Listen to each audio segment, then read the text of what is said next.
Hi all! In this video, I'm going to very quickly show you how to take the responses to the Knowledge, Skills, and Values survey and create themes from them. So once you get a copy of the survey, you're going to click on it. And there's two things that you need to edit before you send it out. So as I mentioned in the text above, you need to choose one program or one module that is the starting point for your brainstorm. So for most programs, this is honors specialization in their discipline or PhD in the discipline, but it's helpful to start with, for example, I'm from geography.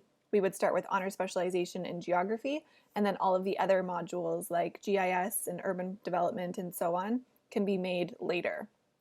So I would edit this and change this to be kind of like your default or primary or most common module, and likewise change it here, and then you would just go ahead and go to distributions.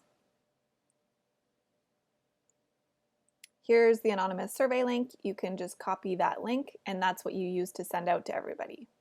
Give them a deadline, and then when the deadline has passed, then you're going to go to Data and Analysis, and then click Export, Export Data, and Excel, and then Download.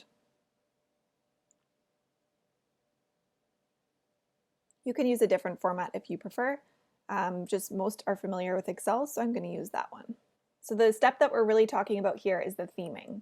So this is our version of what we would usually do with post-it notes and gathering different ideas together. So you might want to do this either by yourself and then share your ideas around with a small group, or get a small group together just to talk over the main categories that you see. So there's a bunch of stuff we don't really need here because it's an anonymous survey. So I'm actually just going to highlight all of that stuff and hide it. Now, this is a small program. This is agricultural science program. You're going to have a number of additional answers compared to what I have, but you can see all of the knowledge, skills, and values for the ideas of 1 through 10 for each person are represented in rows. And we had, let's see, 6 people complete this survey for the agricultural sciences program, and so we can start to theme these into common ideas. So first I'm just going to kind of glance over this. I'm just going to kind of read through, get a general look for what we see here. See if I can see any trends off the bat. So I would start with some easy ones that are in common categories. So for example, I see, and I'm just going to drag ones over.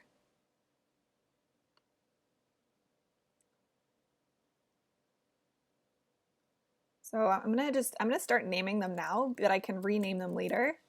Yeah, find some way to show that these are the headings and not the ideas. So I see communicating with scientists and farmers. I'm going to put that, whoops, I'm going to put that in here for now. And let's see what else, communication. Okay, so you just keep doing this. You're going to have different categories. I see a lot that are about writing.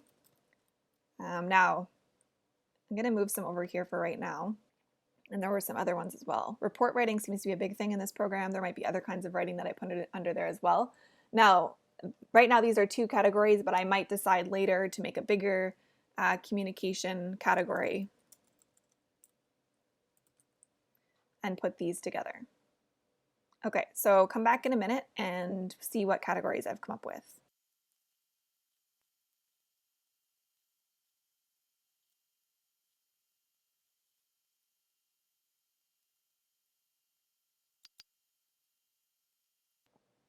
Okay, let's have a look at what we came up with. So we actually ended up with 10 categories, and this data is a little less messy than you might have on your own because this is fake data. It came from my mind, but the theming process still works the same. This is the exact process we use in person. It's just that usually we have more people involved in doing it and we don't use a spreadsheet. So you can look at each one of these categories and ask yourself, do I need to change the title?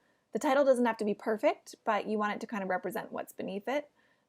Basically, you're going to share these lists, so for example, fundamental science concepts, with different people in your department who are assigned to write a learning outcome for that list.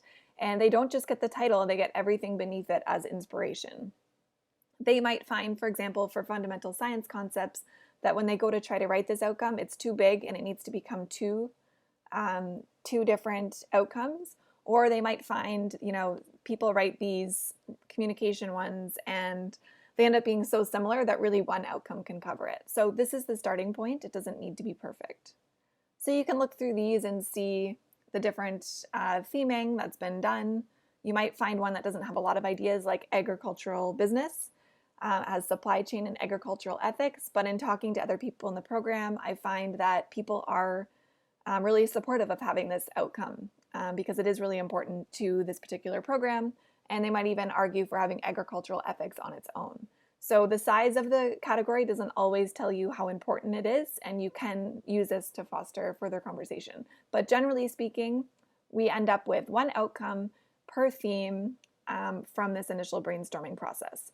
And as I said, your lists will be a lot longer, so you'll have to take some time to try to reduce the number of outliers and try to get yourself down to about 12 categories or fewer.